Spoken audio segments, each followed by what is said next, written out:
चा मी आहे आणि म्हणून संघ अशा गोष्टींबद्दल आवड निवड हा विषय संघ कधीच व्यक्त करत नाही. प्रश्न दुसरा आहे जो महत्वाचा आहे की काँग्रेसला हा विजय ईव्हीएमचा वाटतो. खरं तर मग काँग्रेसबद्दल कीव वाटते, सहानुभूती वाटते, त्यांच्याबद्दलची दयाही वाटते, दयाभाव जागा होतो. ईव्हीएम मशीनचा जन्म का झाला? तुम्ही जरा डॉक्टर मनमोहन सिंग याच्याबद्दल कॅबिनेटची चर्चा वाचा.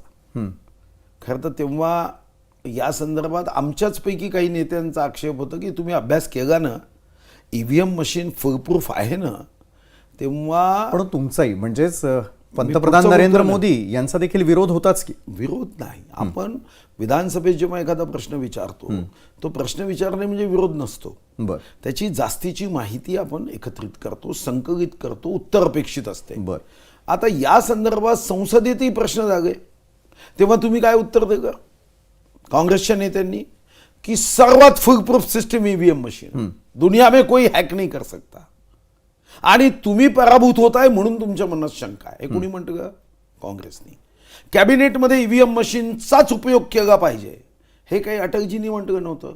हे काँग्रेसच्या नेत्यांनी कॅबिनेटमध्ये. मग याचा अर्थ असा धरायचा का की काँग्रेस हा देश चालवण्याच्या लायकीचा पक्षच नाही? असे मोठे निर्णय घेताना ते काय आपल्या बुद्धीचा वापर करत नाही का? काय ब्रेन अप्लाय नाही करत का? जेव्हा तुम्ही कॅबिनेटमध्ये हा विषय आला तेव्हा कॅबिनेटमध्ये तुम्ही सांगितलं की याचा प्रचंड जास्त अभ्यास केला गेला आहे आणि या अभ्यासाअंती आपल्या देशासारख्या जिथं मोठ्या संख्येने मतदार आहे त्या ठिकाणी ईव्हीएम मशीन ही सहजता, सुलभता आणि सरळता आणते, ज्यातून निर्णयाचा वेग हा वेगाने वाढतो, ज्यातून आमची जी निवडणुकीची सिस्टीम आहे ती परफेक्ट होते. कारण मतपत्रिकेमध्ये कदाचित ही शंका तेव्हा काही वर्षापूर्वी व्यक्त केली जायची की कोणी सांगायचं मतपत्रिकेवर तुम्ही जेव्हा स्टॅम्प मारता तेव्हा तो स्टॅम्प अशी एक पावडर लागलं असते की त्याच्याने तो स्टॅम्प निघून जातो आणि मग पंजाचा स्टॅम्प येतो, असे काही लोकांनी तेव्हा सांगितलं. आणि म्हणून कॅबिनेटमध्ये काँग्रेसने सांगितलं this is a full proof system.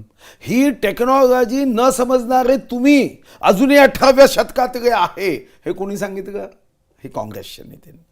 मग मुद्दा क्रमांक 2 येतो. समजा ईव्हीएम मशीनमध्ये आम्ही उपयोग केला तर सुप्रियाताई का निवडून यायची? म्हणजे असं तुम्हाला म्हणायचं आहे का की अंदर की बात है सुप्रियाताई हमारे साथ है, ये अंदर की बात है नाना पटोले हमारे साथ है, ये अंदर की बात है विजय वडेट्टीवार हमारे साथ है, बाळासाहेब थोरात आमच्या सोबत नव्हतं म्हणून काही गडबड झाली असं म्हणायचं आहे? तुम्हाला काय म्हणायचं आहे? तुम्ही ईव्हीएम मशीनवर जर तुमचा आक्षेप आहे तर पहिलं काम तुम्ही सर्वांनी राजीनामे दिले पाहिजे. का देत नाही? का देत नाही? कारण तुम्ही असं सांगताय की आम्हाला जनतेने निवडून दिलं आहे, मग आम्ही राजीनामे कसे देऊ?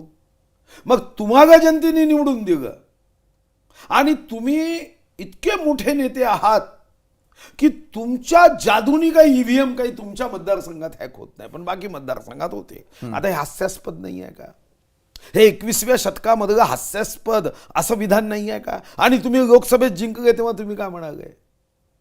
का तुम्ही असं म्हणाले तर लोकसभेत जिंकलेत? दुसरा माझा प्रश्न, इतकं सहज आहे तर मग 240 वर माननीय मोदीजी देशात का थांबले असते? माझा तिसरा प्रश्न, जेव्हा 2014 मध्ये माननीय मोदीजी निवडून आले तुमचं सरकार होतं मनमोहन सिंगांचं, पण तरी सुद्धा गुजरातचा मुख्यमंत्री हा देशाच्या पंतप्रधानावर भारी आहे की तेव्हाही देशामध्ये ईव्हीएम हॅक केलंय.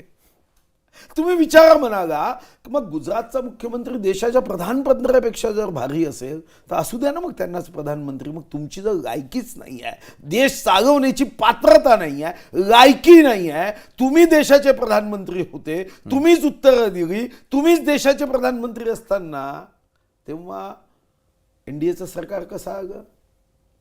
असं आहे, हास्यास्पद. आमच्या वर्गात एक नापास होणारा विद्यार्थी होता, तो नेहमी त्याचं उत्तर असंच असायचं, म्हणजे आमची बॅच तर पुढे गेली पुन्हा नापास जागा तर त्याच्यासोबतच्या दुसऱ्या वर्ग मित्रांना म्हणायचा की प्रश्न सिलेबसच्या बाहेरचे आले, शिक्षक बरोबर समजवतच नाही, मग आजकाल इतकं कडक आहे की कॉपीज होत नाही. आता ही उत्तर आहे का? आणि तुम्ही असं विश्लेषण जर कराल ना, स्वाभाविक आहे तात्पुरतं तुमच्या कार्यकर्त्यांना सांगायला हे ईव्हीएम मशीनचं कारण हे कदाचित तुम्हाला या दुःखातही थोडंसं थंडावा देणार आहे, पण दीर्घकालीन तुमचा मार्ग विजयाच्या महामार्गावर कदापिही जाणार नाही. विश्लेषण तुम्ही तुमचं करा ना, की लोकसभेमध्ये का पराभूत झाले. लोकसभेत तुम्हाला मतं कुठं होती? 2,50,00,000 होती, 2,48,50,000 महायुतीला होती ना. पण तेव्हा विश्लेषण काय, हम कितने बडे है. 11 मुख्यमंत्री झाले, इच्छुक मुख्यमंत्री. आमच्याकडे तर आमच्या SP-ला एक काँग्रेसचा नेता, मैं आगे का होम मिनिस्टर हूं. आता काय सांगायचं यांना. पण मग सुधीर भाऊ, ज्या आवेशानं तुम्ही या प्रश्नाचं उत्तर दिलं त्याच संदर्भात मला तुम्हाला विचारायचं आहे की सर्वसामान्य